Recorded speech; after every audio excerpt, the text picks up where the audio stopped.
Bab 1881. Teman-teman, tolong berhenti. Mobi berhenti dengan keras. Siapa kau? Kau hanya seorang prasanto yang hina. Beraninya kau ikut campur dalam urusan kita. Kau mau mati? Tanya Cosmo dengan agresif. Dia tidak mengenal Mobi. Sebagai seorang santo sejati, Cosmo telah hidup menyendiri sepanjang tahun dan jarang keluar. Bahkan jika dia melakukannya, dia hanya akan mengenal para ahli yang berada di level yang sama dan tidak akan peduli dengan para prasein. Tuan, saya Mobi North, afiliasi langsung dari Science Association. Kali ini, saya datang untuk memediasi keluhan antara keluarga Lightfoot dan Fellowes di bawah perintah kepala. Afiliasi langsung di bawah asosiasi orang suci ya. Tidak heran kalau kau sangat ingin tahu. Cosmo mencibir. Mobi pun tidak membalas. Akan sangat bodoh jika berdebat dengan seorang santo sejati. Tuan, saya selalu berkomitmen untuk menjaga perdamaian Star Kingdom dan kami telah melakukan upaya besar untuk itu. Kami semua adalah anggota Star Kingdom, jadi mohon pikir-pikir dulu sebelum melakukan apapun. Jangan katakan itu padaku. Keluargaku sekarang menjadi korban dengan dua ahli waris yang telah meninggal. Bicaralah padanya. Jika kamu dapat membujuk keluarga Fellowes untuk menyerahkan pembunuhnya, aku tentu tidak akan melanjutkan ini lagi. Cosmo menunjuk ke arah cedar di kilatan cahaya. Mobi bertemu David sehingga dia mengetahui beberapa detail tentangnya. Jelas juga bahwa keluarga Fellowes tidak bisa menyerahkan David. Sekalipun keluarga Fellowes bersedia menyerahkannya, keluarga Lightfoot perlu memiliki kekuatan untuk mengambilnya. Apakah mungkin kau sanggup menghadapi murid langsung dari seorang santo suci? Jika saatnya tiba, keluarga Lightfoot mungkin ingin menyingkirkan masalah ini sejauh mungkin. Jika kalian ingin bertarung, silakan pindah ke kecewa.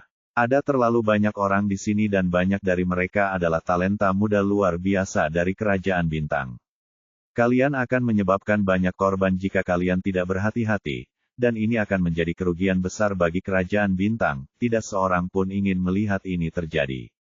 Mobi mengganti pokok bahasan ketika dia melihat bahwa dia tidak dapat mengubah pikiran Cosmo. Lagi pula, dia tidak punya banyak harapan. Ia hanyalah seorang prasanto, dan tidaklah ada keinginannya untuk meminta dua orang suci sejati untuk berjabat tangan dan berdamai hanya dengan beberapa patah kata. Mobi datang ke sini hanya karena dia tidak punya pilihan. Kalau saja dia tidak datang ke sini untuk mengatakan sesuatu, pasti ada yang akan menyebut persatuan orang suci tidak kompeten kalau kabar itu tersiar. Kepala juga akan dipermalukan. Cosmo tercengang. Dia tidak mengira Mobi tidak berbicara dengan cedar sebelum meminta mereka bertengkar karena terkejut. Apakah dia mengira aku lemah sehingga dia bisa menindasku? Cosmo, ada banyak orang di sini.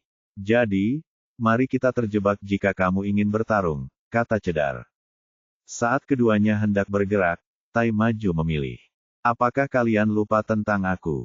Semua orang memandang Tai. Semua orang hampir lupa bahwa orang suci sejati dari keluarga Palmore adalah orang yang memiliki status tertinggi di sini. Tai, apa yang kamu inginkan? Tanya cedar sambil mengerutkan kening. Dia punya kegelapan di dalam hatinya. Apakah mereka berdua bergandengan tangan? Meskipun dia memiliki sedikit konflik dengan Tai tadi, dia tidak terlalu khawatir. Keluarga Palmore dan Ginger bukanlah musuh, tetapi mereka juga saling bermusuhan. Keluarga Ginger juga merupakan pendukung keluarga Lightfoot, jadi menurut pendapat cedar, Tai dan Cosmo tidak akan pernah bekerja sama untuk menyerangnya. Akan tetapi, dilihat dari situasi sekarang, Tai tiba-tiba berdiri ke depan, yang membuatnya jelas bahwa ia akan mengambil tindakan. Dia tidak akan pernah membantu cedar, jadi ada kemungkinan dia akan bekerja dengan Cosmo. Tidak apa-apa, aku hanya ingin kau tahu bahwa kejahatan apapun keluarga teman-teman, kau tidak akan pernah bisa lepas dari kami, ucap Tai sambil menyebarkan dingin. Apakah kamu bergabung dengan Cosmo? Wajah cedar tampak tidak senang. Tidak, kamu salah. Kami hanya ingin menguji seberapa kuat dirimu. Kami tidak berencana untuk bergandengan tangan. Tai menyembunyikan kepalanya dan berkata dengan serius. Haha, cedar, kau dengar itu. Bahkan pendukung keluargamu membantuku menyerangmu. Itu menunjukkan bahwa keluargamu sudah di akhir eramu. Menyerahlah. Cosmo bocor. Guru besar. Roal berteriak gugup dari satu sisi. Valerio dan Alba pun ikut memandang dengan gelisah. Tai, ini dari kamu atau seluruh keluarga Palmore? Tanya Cedar dengan suara berat.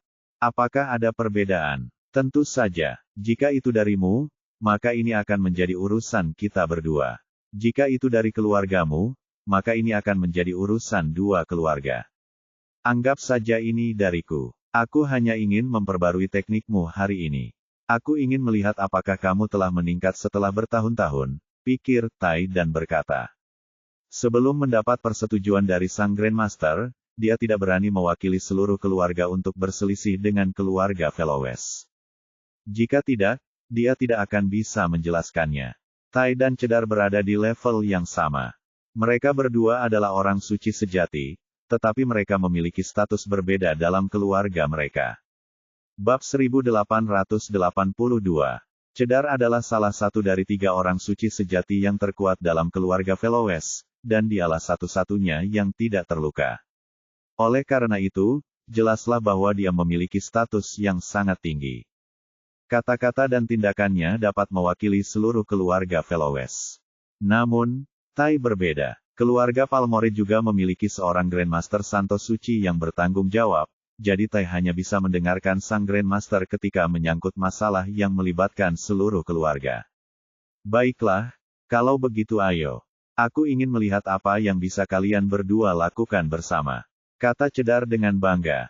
Betapa bodohnya, sombong sekali. Tai dan Cosmo memarahi dengan keras pada saat yang sama.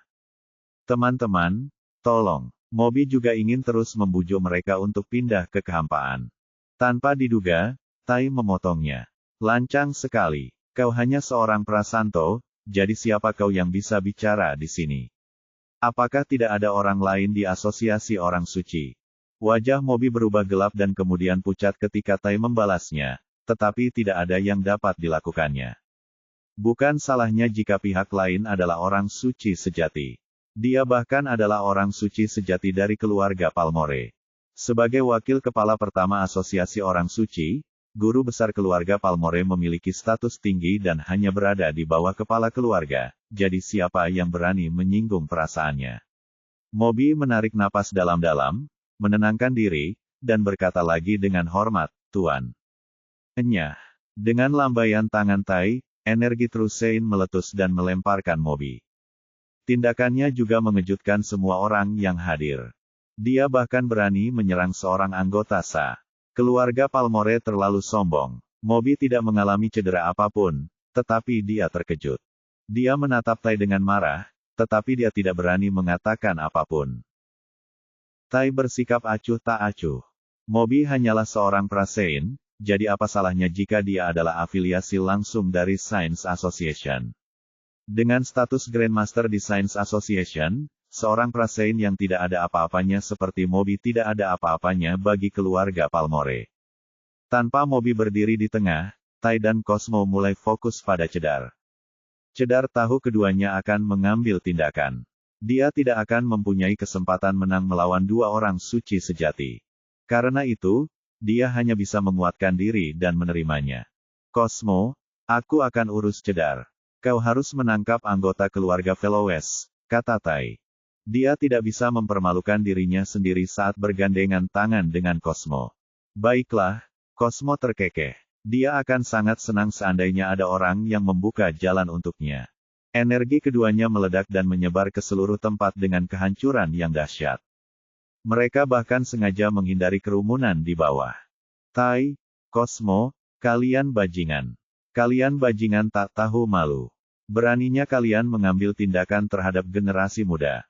Cedar meraung. Pada saat yang sama, ia juga menunjukkan kekuatannya sebagai orang suci sejati. Akan tetapi, hal itu tampak tidak berarti apa-apa di bawah semburan energi dari 2 orang suci sejati. Selain melindungi Alba dan Valerio, tidak ada yang bisa dilakukan Roal. Mereka terlalu lemah, jadi mereka hanya bisa menyaksikan bahaya mendekati mereka. Alba berdoa dalam hatinya, berharap agar David dapat segera bertemu tuannya. Jika tidak, keluarganya tidak akan dapat lolos dari musibah tersebut. Kerumunan di bawah menatap lurus ke langit. Tidak semua orang memiliki kesempatan menyaksikan pertempuran True Science. Hal ini tentu akan bermanfaat bagi budidaya mereka. Saat keduanya hendak bertabrakan, semburan energi Sein sejati lainnya melesat dari tanah dan langsung menuju awan. 6 gemuruh. Kemudian, ia memisahkan 3 semburan energi Sein sejati. Perubahan mendadak ini membuat semua orang tercengang. Bahkan Tai dan Cosmo pun menghentikan langkah mereka. Apakah ada orang suci sejati lain yang bersembunyi di Treasure Trove? Apakah seluruh keluarga Fellows akan keluar untuk bertempur? Bab 1883. Ledakan energi yang tiba-tiba itu bagaikan pedang yang tajam. Tidak hanya memecah energi ketiga orang suci sejati lainnya, ia bahkan membelah awan sejauh puluhan ribu mil di udara.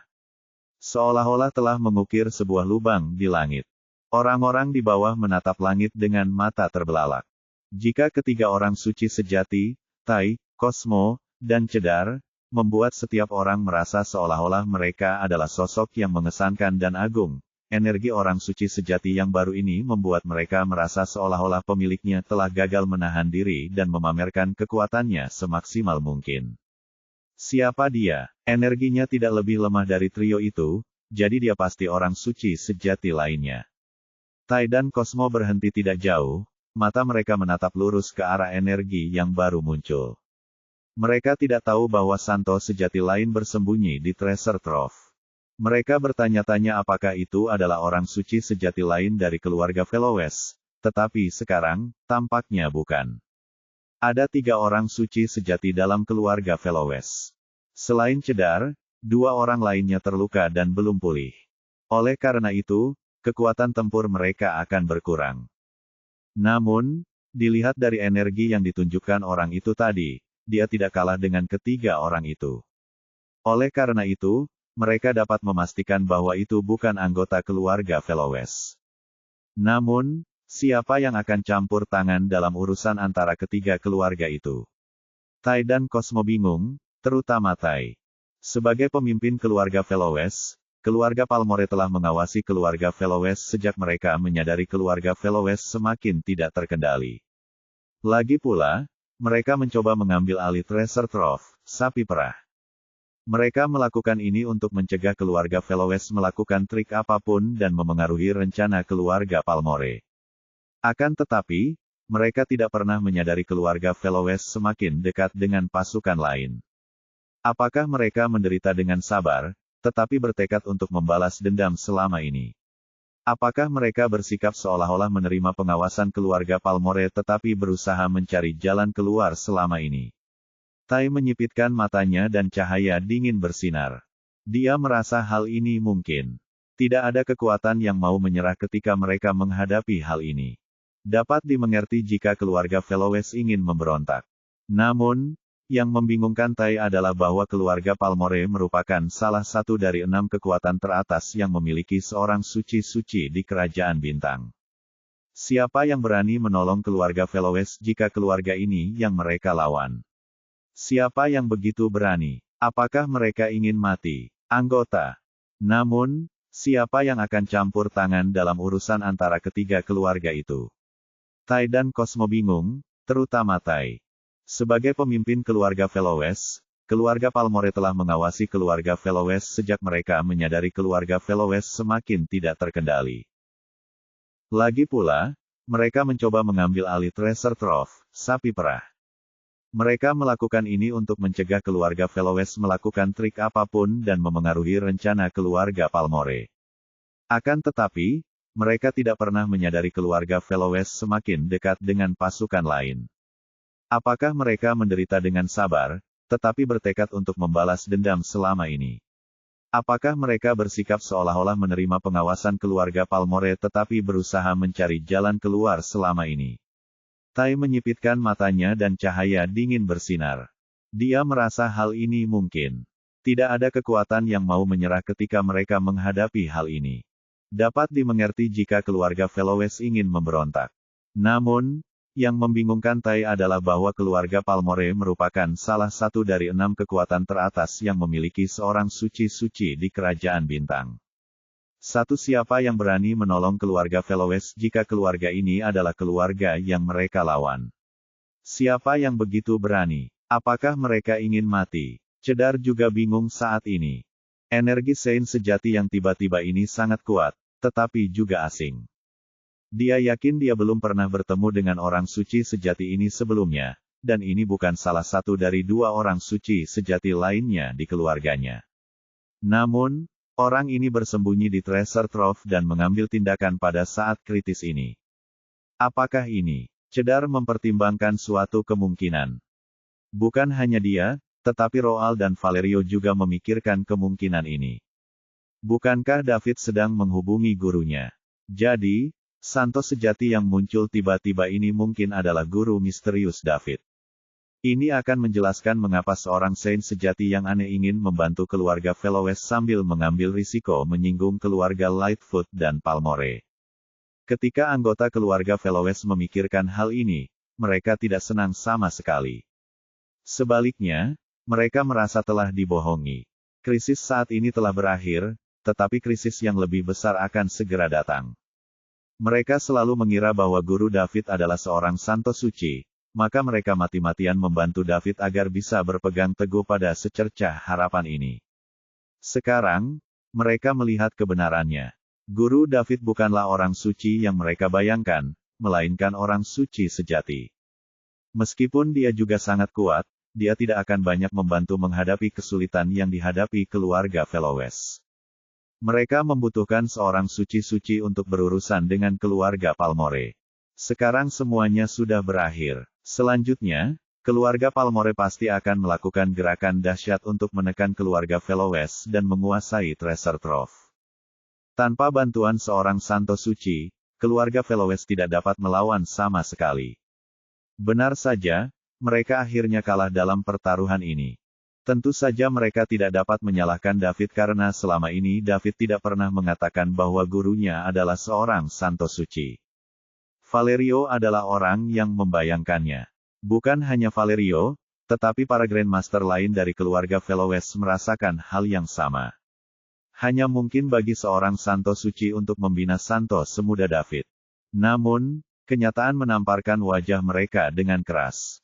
Bab 1884. Kini terbukti bahwa True Science pun mampu. Cedar, Roald, dan Valerio saling memandang. Mereka semua bisa melihat kekecewaan di mata masing-masing. Selain kekecewaan, Valerio memiliki lebih banyak penyesalan di matanya. Jika dia tidak bersikeras bahwa guru David adalah seorang santo suci dan melaporkannya kepada keluarga Fellowes mungkin bisa bertahan sedikit lebih lama. Siapa yang tahu bahwa orang yang memberi David senjata jiwa kelas 1 dan mengajari kejeniusan seperti itu hanyalah seorang santo sejati. Satu Alba bisa merasakan betapa tegangnya suasana itu.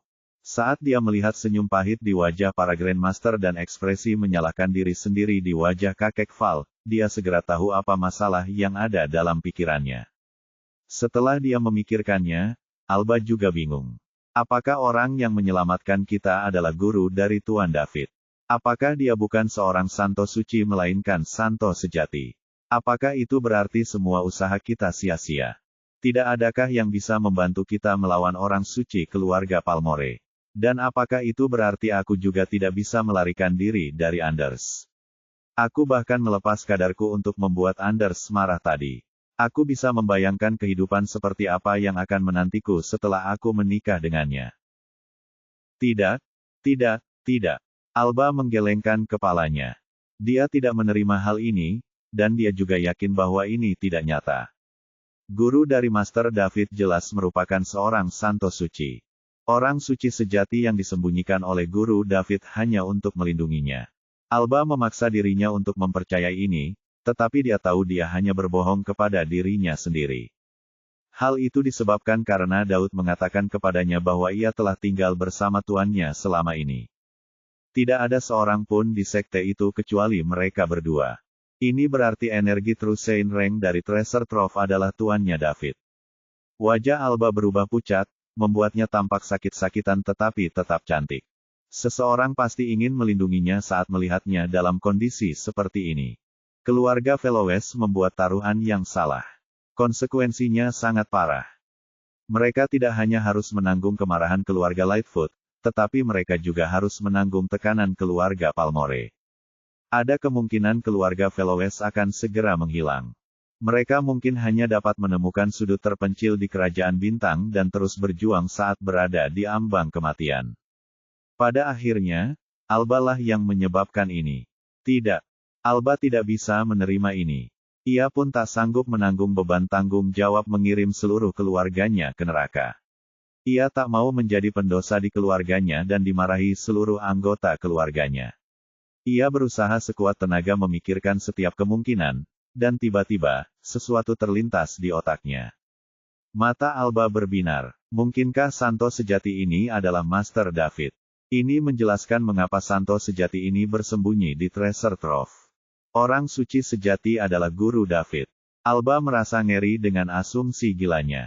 Belum pernah terjadi sebelumnya bagi seorang pemuda dengan jumlah ribuan untuk menjadi prasanto. Mengenai menjadi orang suci sejati, apakah orang seperti ini ada di seluruh alam semesta? Dia mulai mengingat kembali saat dia bertemu David hingga saat ini. Pria muda ini selalu memberinya kejutan. Alba menempelkan kedua tangannya dan memejamkan mata untuk berdoa. Saya berharap kali ini akan sama. Bab 1885. Suasana menjadi hening untuk sementara karena semua orang tengah memikirkan jati diri sang santo sejati. Akan tetapi, selain menunjukkan energinya, orang ini tidak pernah muncul. Tai tidak dapat menahannya lagi. Sebagai orang suci sejati keluarga Palmore, dia tidak akan membiarkan siapapun menantang keagungannya. Bahkan ketika pihak lainnya juga merupakan orang suci sejati. Siapa kau? Kenapa kau begitu ingin tahu? Kau tahu apa yang kau lakukan? Awas, jangan sampai kena masalah, geram Tai. Yang menyambutnya adalah sosok yang terbang tinggi ke angkasa. Wus. Kemudian, dia melihat cahaya dingin.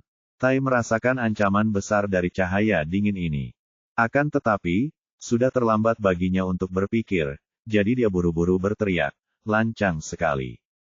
Seketika sebuah pedang besar muncul di tangannya, dan dia mengayunkan pedang itu ke bawah. Dentang, cahaya pedang beradu dengan cahaya pedang, menghasilkan suara yang memekakkan telinga. Orang-orang yang ada di tanah tidak dapat menahan diri untuk menutup telinga mereka, memperlihatkan kesakitan di wajah mereka. Setelah menahan cahaya dingin, Tai tidak mendapat kesempatan untuk bersantai. Sosok itu telah muncul di depannya dan mengayunkan pedang ke arahnya. Dentang. Itu suara bilah pedang yang beradu. Suara tabrakan tadi bahkan lebih mengerikan. Banyak orang yang lemah di tanah mengeluarkan darah dari telinga mereka, dan beberapa tidak dapat menahannya lagi dan mulai berguling-guling di tanah, sambil melolong kesakitan. Tai merasakan suatu kekuatan besar datang dari tangannya, mendorong tubuhnya ke belakang tak terkendali. Setelah pedang panjang berwarna merah bertabrakan dengan pedang besarnya di bawah matanya, pedang itu membuat celah di pedangnya. Namun, pedang panjang merah itu tidak terluka. Pedangnya adalah yang terbaik di antara senjata terikat jiwa tingkat tinggi, tetapi pedangnya sebenarnya dihancurkan oleh pedang panjang yang tipis. Apakah itu senjata pengikat jiwa kelas 1? Bagaimana mungkin? Pedangnya hampir patah oleh pedang panjang itu. Jika pedang itu patah, maka pedang panjang itu akan menyakitinya. Tubuh Tai tidak akan sanggup jika disentuh oleh harta karun sebesar itu. Tai tidak dapat menahan diri untuk berteriak, "Cosmo, apa yang kamu tunggu?" Pertarungan antara keduanya terjadi dalam sekejap mata. Orang-orang di darat tidak dapat melihat kecepatan para orang suci sejati. Cosmo juga seorang santo sejati, jadi dia bisa. Akan tetapi, dia tidak menyangka pihak lain akan mengambil tindakan tiba-tiba sekarang. Oleh karena itu, dia tidak dapat kembali sadar untuk sementara waktu. Mendengar raungan Tai, dia pun menyadari bahwa ada sesuatu yang salah. Sudah waktunya menyelamatkan Tai. Cedar juga bereaksi. Tidak masalah apakah orang suci sejati ini adalah Guru David atau bukan. Karena dia ada di sini untuk membantunya, dia tidak akan membiarkan pihak lain menderita serangan musuh. Ia akan bekerja sama dengan partainya untuk menyelesaikan krisis yang ada terlebih dahulu. Tentu saja, dia harus bertindak begitu Cosmo mengambil tindakan. Saat keduanya hendak bergerak, sosok lain muncul dari bagian terdalam Treasure Trove dan menuju Cosmo. Dia sangat cepat, dan dalam sekejap mata dia sudah berada di depan Cosmo. Dia mengayunkan palunya yang dipenuhi dengan petir yang tak terhitung jumlahnya. Cosmos tidak menyangka ada seseorang yang bersembunyi dalam kegelapan. Fokusnya adalah pada 3 lainnya. Kemunculan orang tersebut secara tiba-tiba memaksanya mengeluarkan senjata terikat jiwa untuk memblokir serangan tersebut. Ledakan. Ledakan. Bab 1886. Terdengar 2 suara keras. Suara pertama berasal dari Cosmo setelah dia terlempar mundur. Suara kedua berasal dari dia yang jatuh ke tanah. Beruntung, orang yang menyerang tidak melemparkan Cosmo ke kerumunan. Sebaliknya, dia mengubah arah dan melemparkannya secara horizontal ke arah tanah kosong yang jauh. Lalu, Cosmo menciptakan lubang besar di tanah. Jika tidak, benturan tersebut akan menyebabkan banyak kematian tragis seandainya ia mendarat di tengah kerumunan. Sosok lainnya juga mematahkan pedang Tai. Saat pedang itu hendak menyentuh Tai, dia melemparkan kelereng ke muka lawannya. Orang itu tidak tahu senjata apa ini. Untuk mencegah terjadinya kecurangan, dia menggunakan pedangnya untuk menangkisnya dengan tergesa-gesa. Ledakan. Setelah marmer itu bertabrakan dengan pedang panjang berwarna merah, terjadilah ledakan. Gelombang kejut yang besar memisahkan keduanya untuk sementara. Karena pertahanan tubuh Sang Suci yang kuat, tidak ada pihak yang menderita kerusakan berarti. Tai berhenti sejenak dan menatap senjata terikat jiwa tingkat tinggi yang rusak di tangannya. Kemudian, dia menggertakkan giginya dan menatap asap dari ledakan besar di depannya.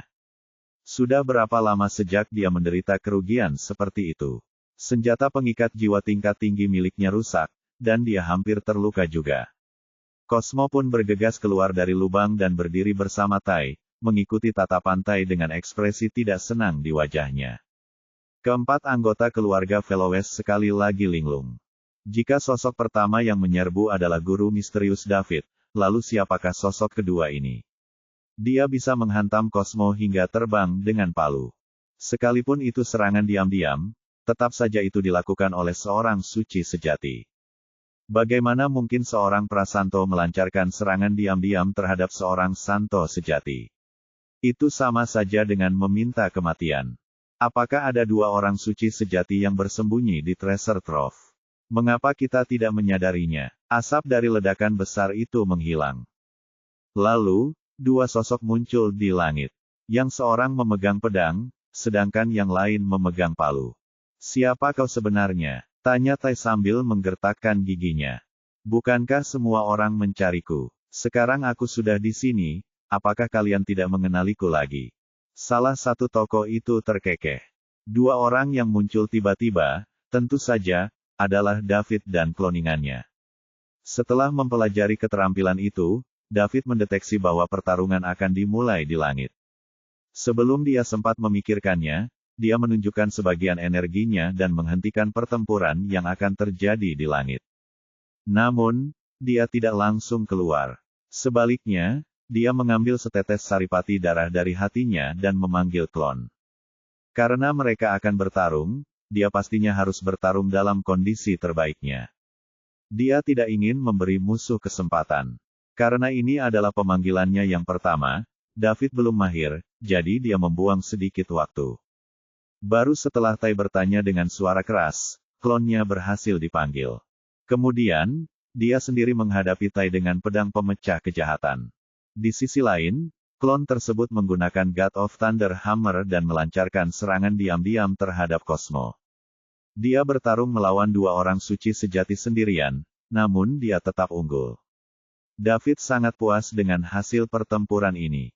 Cloningnya persis seperti yang dikatakan sistem. Ia memiliki kekuatan yang sama dengannya. Meskipun dipadukan dengan God of Thunder Hammer yang belum lengkap, kekuatan tempurnya masih cukup bagus. Mungkin tidak ada seorang pun yang dapat menghasilkan hasil ini dalam pertempuran solo. Lagi pula, Tai dan Cosmo tidak mudah untuk dihadapi. Mendengar jawaban David, Roal, Valerio, Alba, Moby, dan Amadi di antara kerumunan di tanah tercengang. Kelima orang itu menatap kosong ke arah 2 sosok yang belum begitu jelas itu. Mereka semua telah bertemu David. Secara khusus, Alba dan Amadi memiliki interaksi paling banyak dengan David. Suara David sangat familiar, jadi mereka yakin itu suaranya. Meski begitu, mereka tidak dapat menghubungkan David dengan orang yang melemparkan sang santo sejati ke tanah tadi. Hanya satu ide yang muncul dalam pikiran kelima orang itu. Daud bukan seorang prasanto, tetapi seorang santo sejati. Bab 1887. Bukankah semua orang mencariku? Sekarang setelah aku di sini, apakah kalian tidak mengenaliku lagi? Ketika semua orang di tempat kejadian perlahan-lahan mengerti apa artinya ini, mereka semua membelalakan mata dan menatap kedua sosok di langit dengan tak percaya. Semua orang mencarinya. Lalu siapa dia? Jawabannya jelas. Itu David. Namun, bukankah keluarga Lightfoot mengatakan dalam surat perintah mereka bahwa David hanyalah seorang pemuda dari ribuan orang? Apa yang sedang terjadi? Ini di luar imajinasi semua orang. Bagaimana seorang pemuda yang jumlahnya ribuan tiba-tiba menjadi orang suci sejati? Dia bahkan menjadi yang teratas di antara orang suci sejati. Baik Tai maupun Cosmo adalah orang suci sejati yang kuat. Terlepas siapa di antara kedua sosok di langit itu yang merupakan David, dia pasti dianggap sebagai yang teratas di antara orang suci sejati jika dia mampu menekan Tai dan Cosmo dalam pertempuran. Di antara para orang suci sejati yang dikenal di Kerajaan Bintang, siapa di antara mereka yang tidak hidup selama puluhan ribu tahun atau bahkan ratusan ribu tahun? Bagaimana mungkin seorang pemuda seperti David dapat dikaitkan dengan orang suci sejati? Pasti ada yang salah dengan ini. Tak seorang pun percaya bahwa akan ada orang suci sejati berusia 1000 tahun di Kerajaan Bintang. Ini terlalu dibesar-besarkan dan tidak realistis. Tidak ada orang suci sejati yang usianya 10.000 tahun, apalagi 1000 tahun. Tentu saja Tai dan Cosmo juga tidak mempercayainya. Pertempuran tadi selesai dalam waktu yang sangat singkat sebelum mereka diserang lagi. Mereka juga tidak memperhatikan seperti apa rupa orang yang menyerang mereka. Semua orang menunggu asap menghilang untuk melihat siapa kedua orang suci sejati yang tiba-tiba muncul ini. Seiring berjalannya waktu, asapnya perlahan menghilang. Ketika wajah David yang muda dan familiar muncul di mata semua orang, seluruh pemandangan pun meledak.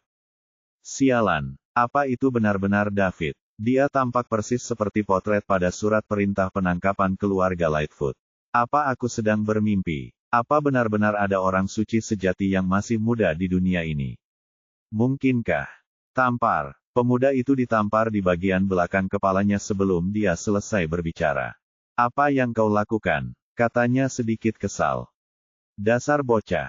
Apa kau pikir kau bisa memanggilnya dengan namanya? Kalau kau mau mati, pergi saja dan jangan libatkan semua orang di sini. Kau seharusnya memanggilnya Master David atau Senior.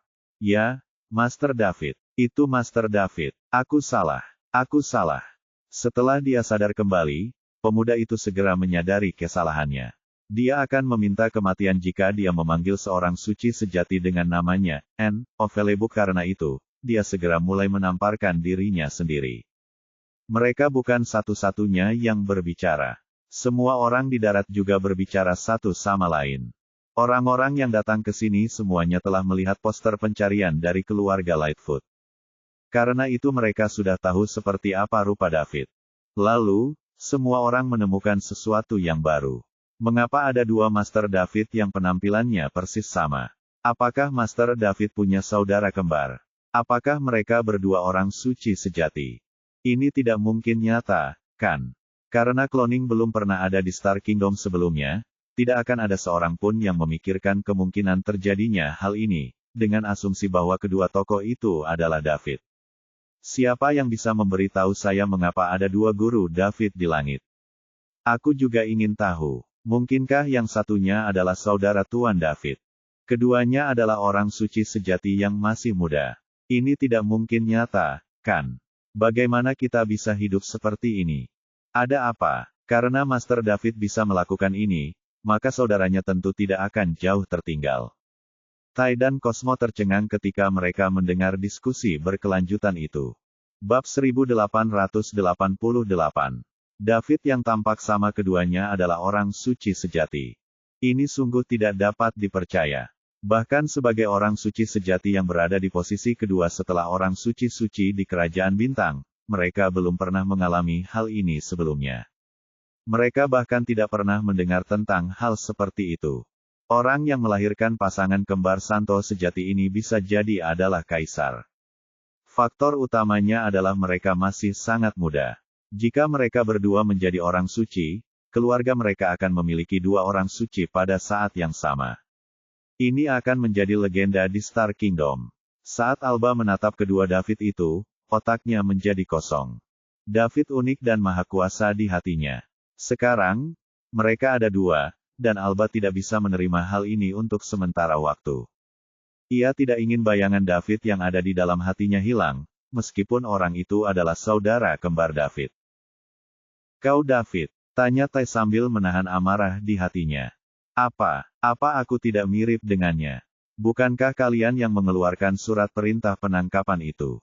Aku sudah melihatnya, dan potretnya terlihat sangat mirip denganku.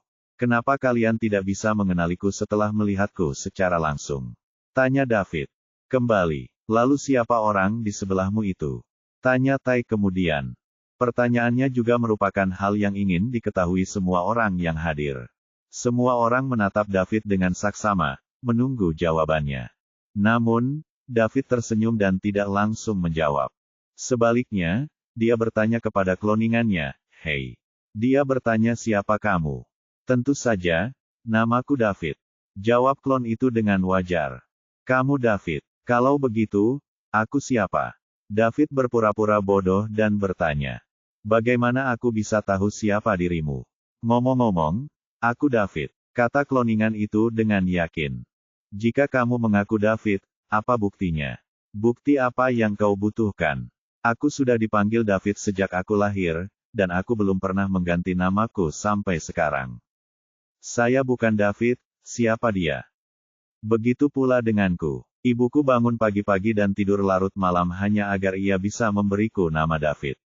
Ia sangat khawatir dengan nama ini, jadi aku tidak bisa memberikannya kepadamu. Kau harus berhenti memanggil dirimu sendiri dengan nama David di masa depan." "Lalu siapa namaku?" tanya sang klon. "Kau seharusnya menyebut dirimu David tuh. Itu cara yang bagus untuk membedakan kita." David berpikir sejenak dan berkata.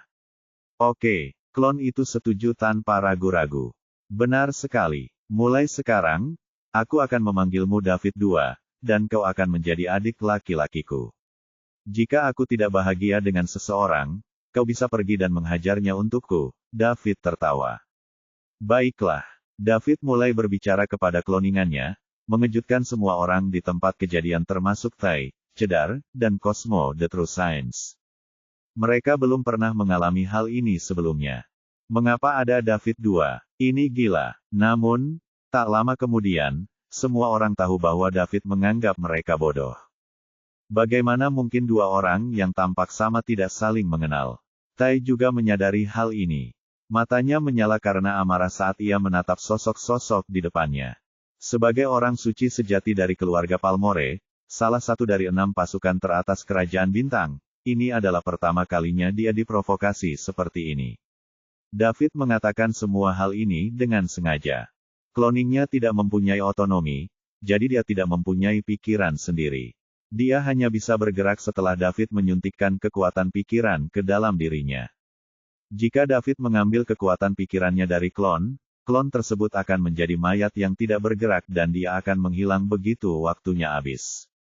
Jadi, David sebenarnya berbicara pada dirinya sendiri. Tujuannya sangat sederhana, dan itu untuk memicu Tai. Akan lebih baik lagi jika Tai dapat dipicu untuk bertarung lagi dengan David. David tidak ingin membuatnya takut. Dia belum selesai. Karena dia sudah terbongkar, dia ingin bertarung sepuasnya. Bab 1889. Tai memandang senyum di wajah David. Rasanya seolah-olah David sedang mengejeknya. Dia benar-benar ingin bergegas dan memberikan David pelajaran keras. Namun, setelah melihat kembali pertarungan tadi dan kekuatan yang ditunjukkan David, Tai menahan diri. Sekalipun David punya kesempatan untuk melancarkan serangan diam-diam padanya, ia tidak boleh meremehkan kekuatan anak ini. Lagi pula, jumlahnya ada 2. Terlebih lagi, Pedang panjang berwarna merah di tangan David dapat mematahkan senjata terikat jiwa tingkat tinggi miliknya, jadi itu sudah pasti merupakan senjata super. Kemungkinan besar itu adalah senjata terikat jiwa tingkat pertama. Senjata seringkali menjadi kunci pertempuran para petarung yang berada pada level yang sama. Siapa kamu sebenarnya? Tidak pernah ada dua saudara sepertimu di Kerajaan Bintang. Tai bertanya dengan keras. Apa kau bodoh? Bukankah sudah kukatakan padamu, aku David dan dia David tuh, adikku. Apa kau tidak mengerti jawaban yang begitu sederhana? David menjawab dengan nada mengejek. Kamu. Tai terdiam setelah dimarahi David. Tai selalu menarik perhatian dan dihormati kemanapun dia pergi. Kapan seseorang pernah memperlakukannya seperti ini? Terlebih lagi, itu terjadi di depan begitu banyak orang di Star Kingdom. Tai merasa seolah-olah ia akan kehilangan kendali atas kemarahan di hatinya. Apa? Dengan IQ-mu yang rendah, aku benar-benar heran bagaimana kau bisa menjadi orang suci sejati. Itu benar-benar aib bagi orang suci sejati. Kalau aku jadi kau, aku akan bunuh diri sekarang juga. Buat apa repot-repot mempermalukan diriku sendiri? David terus memicu Tai. David, kau yang meminta itu. Mata Tai merah karena melotot saat dia meludah sambil menggertakkan giginya. Dia berada di ambang ledakan setelah berulang kali dipermalukan. Tai tidak hanya mewakili dirinya sendiri. Ia juga mewakili seluruh keluarganya. Jika dia tidak melakukan apapun setelah David memarahinya, masalah ini akan menyebar ke seluruh Kerajaan Bintang besok. Maka, kejayaan keluarga Palmore yang telah terkumpul selama bertahun-tahun akan hancur. Kau ingin aku mati? Itu tergantung pada apakah kau memiliki kemampuan atau tidak. Ayo, kita tidak bisa bertarung tanpa kendali di sini, Ovelebu kita bisa pergi ke kehampaan dan bertarung selama 300 ronde lagi untuk melihat siapa yang akan mati jika kau punya nyali. David mengarahkan pedang panjang merahnya ke arah Tai dan berkata dengan arogan. Jika aku tidak memberimu pelajaran hari ini, aku bukanlah seorang Palmore, apalagi anggota keluarga Palmore. Jika kau tidak ingin menjadi Palmore, kau bisa menjadi Liddell. Aku tidak keberatan. David terkekeh. David, dasar bajingan, umpat Tai. Kau banyak bicara omong kosong. Ayo pergi, aku akan menemuimu di kehampaan. Setelah David selesai berbicara, tubuhnya berubah menjadi sinar cahaya. Setelah melayang ke langit, dia menghilang dalam sekejap. Kalimat lain datang dari kehampaan. David tuh, aku serahkan sisanya padamu. Jangan membuatku malu, saudaraku, atau Pi menendang pantatmu. Jangan khawatir, kakak. Aku akan menghajarnya sekeras-kerasnya sampai ibunya tidak mengenalinya, jawab cloning itu dengan keras. Seketika terjadi keributan di tanah. Semua orang tampak ingin tertawa tetapi mereka tidak berani. David memarahi Tai karena bodoh dan memiliki IQ yang mengkhawatirkan. Namun, dari sudut pandang mereka, David itu adalah orang dengan IQ yang mengkhawatirkan. Dia tampak seperti orang bodoh. Singkatnya, dia kasar. Sungguh otot yang sederhana. Akan tetapi, orang seperti itu dapat mencapai tingkat orang suci sejati di usia yang begitu muda. Bagaimana dia melakukannya? Ini adalah pertanyaan yang ingin diketahui semua orang. Melihat David telah pergi, Tai pun mengikutinya. Tubuhnya pun berubah menjadi seberkas cahaya panjang dan menghilang. Bab 1890. Ada begitu banyak orang yang menonton dari bawah, jadi meskipun dia tidak ingin bertarung, dia tidak punya pilihan. Selain itu, ia juga perlu melampiaskan kemarahan di dalam hatinya. Oleh karena itu, pertempuran akan menjadi cara terbaik untuk melakukan hal ini. Setelah dua orang suci sejati pergi, tinggal 3 orang lagi. Klon David, Cedar, dan Cosmo. Bagaimana kau ingin bertarung? Katakan sekarang. Saat saudaraku kembali, aku akan dihukum jika aku tidak menghajarmu sampai babak belur. David tuh memegang palu Dewa Petir dan melangkah ke arah Cosmo sambil menunjuk ke arahnya. Kami tidak punya keluhan satu sama lain, jadi tidak perlu ada yang bertengkar, kata Cosmo. Dia juga tahu bahwa David tuh tidak sepintar itu, jadi dia ingin membujuknya agar tidak melakukan ini. Kakakku bilang kita harus melakukannya. Kalau tidak, dia akan menghukumku saat dia kembali. Jawab pertanyaanku ini, baru aku akan melawanmu. Kalau tidak, kita tidak akan bertarung lagi. Kita akan menunggu adikmu kembali untuk menghukummu. Silakan tanya. Ayo kita bertarung setelah ini. Berhenti bicara seperti jalang. Berhenti bicara padanya. Pergi dan pukul dia. Cedar menghentikan David Tu dari belakang. Dia tahu apa yang ada dalam pikiran Cosmo. Dia tidak bisa membiarkan Cosmo mendapatkan informasi lebih lanjut dari David Tu. Cedar ingin naik, tetapi dia khawatir David Tu tidak akan mengenali kawannya dari lawannya. Jika itu yang terjadi, akan jadi sulit. David tidak ada di sini, jadi tidak ada seorang pun yang bisa mengendalikan si idiot kuat ini. Ketika Cosmo melihat David Tu tidak bergerak, dia bertanya, "Siapa kamu? Dari mana asalmu? Apa yang kamu lakukan di benua suci pusat? Apakah ada orang yang lebih kuat darimu di keluargamu? Apa kau juga bodoh? Bukankah kakakku sudah memberitahumu bahwa dia adalah David dan aku adalah David II? Mengenai dari mana kita berasal, aku tidak ingin memberitahumu dan aku juga tidak ingin memberitahumu mengapa aku ada di sini. Ditambah lagi, aku juga tidak ingin memberitahumu jika ada orang lain yang lebih berkuasa di keluargaku." "Baiklah, itu jawabanku. Ayo bertarung," kata David dengan serius. Hah, Alba tidak dapat menahan diri dan tertawa terbahak-bahak sambil menutup mulutnya. Ketika dia mulai tertawa, orang-orang di bawahnya juga ikut tertawa. Mereka telah bertahan sangat lama, dan yang mereka butuhkan hanyalah sumbu. Hahaha, mereka semua mulai tertawa keras. Wajah Cosmo terbakar dan berubah menjadi gelap dan pucat. Dia adalah orang suci sejati, tetapi semut-semut ini menertawakannya. Kalau saja orang di darat tidak terlalu banyak dan mereka tidak berasal dari kekuatan yang berbeda-beda, dia pasti sudah membunuh mereka semua. Dia akan ragu jika hal itu tidak akan menimbulkan masalah besar di kerajaan bintang yang tidak dapat ditanggung oleh keluarga Lightfoot. Kalau begitu, ikutlah denganku. Terlalu banyak orang di sini. Mari kita bertarung di tempat kosong untuk mencegah terlukanya orang yang tidak bersalah. Setelah Cosmo mengatakan itu, dia berubah menjadi seberkas cahaya dan melesat ke kejauhan. Dia ingin mencari tempat kosong untuk berbicara dengan si idiot ini. Ovelebuk dia ingin melihat apakah dia dapat memperoleh beberapa informasi darinya.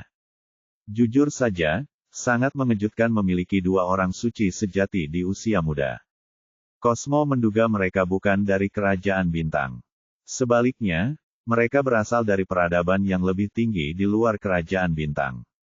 Sebagai seorang suci sejati, dia telah melihat banyak hal. Kerajaan bintang hanyalah peradaban level 7. Di alam semesta yang luas dan tak terbatas, tingkat tertinggi adalah peradaban tingkat 10, yaitu peradaban tingkat dewa.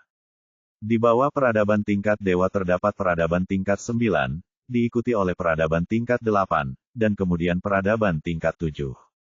Setiap kali terjadi perbedaan peradaban, akan terjadi kesenjangan kekuatan yang sangat besar. Kalau saja Cosmo bisa mendapat informasi tentang sesuatu yang lebih maju dan beradab daripada kerajaan bintang dari si idiot itu akan sangat menguntungkan baginya. Cosmo sama sekali tidak menyangka kalau David Tu hanya berpura-pura. Kenyataannya, Davidlah yang memanipulasinya selama ini.